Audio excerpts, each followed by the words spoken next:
I was a police officer for 13 years, and I dealt with a lot of cumulative stress and trauma, and it went left untreated for a long time because of the stigma that exists in the law enforcement profession.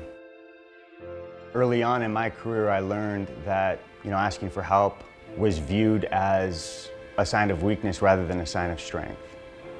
And so that cumulative stress and trauma started really building up, and my life started to fall apart. I thought at times something was really wrong with me. Why couldn't I sleep? Why was this level of hypervigilance affecting me off duty? I couldn't relax, I just couldn't be myself. And so they ended up diagnosing me with post-traumatic stress. And at the time, I was absolutely humiliated. I was so ashamed of that diagnosis because I thought that being labeled with post-traumatic stress made me weaker.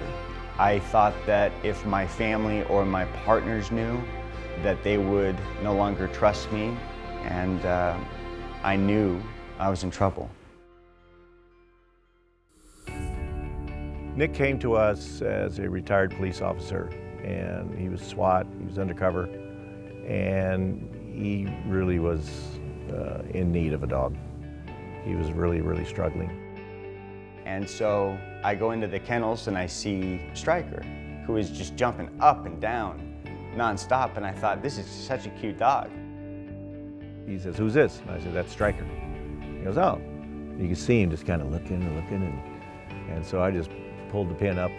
And Stryker jumps on me and knocks me on the ground and will not stop licking my face.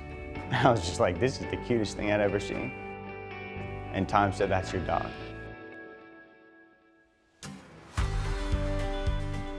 Nick was extremely dedicated to coming out and training.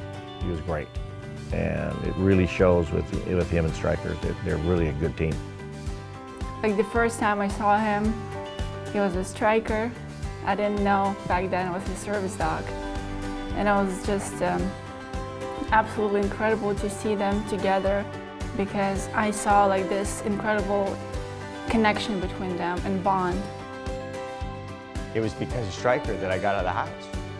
If I was ever just sitting there and on the couch too long, or if I hadn't left the house in a while, and Stryker would bring me my shoes, or something would happen that would make me emotional. And Stryker was always there, doing his interruption technique. Oh, Stryker! Nick's bond with Stryker is absolutely amazing. I just love seeing them together because you can see this connection between them and how they're like partners. Tom never stopped believing in me, and I had no idea where I'd be had I not met him. I've been a part of that community, the Patriotic Service Dog community, or been able to go on this amazing journey with him and Stryker.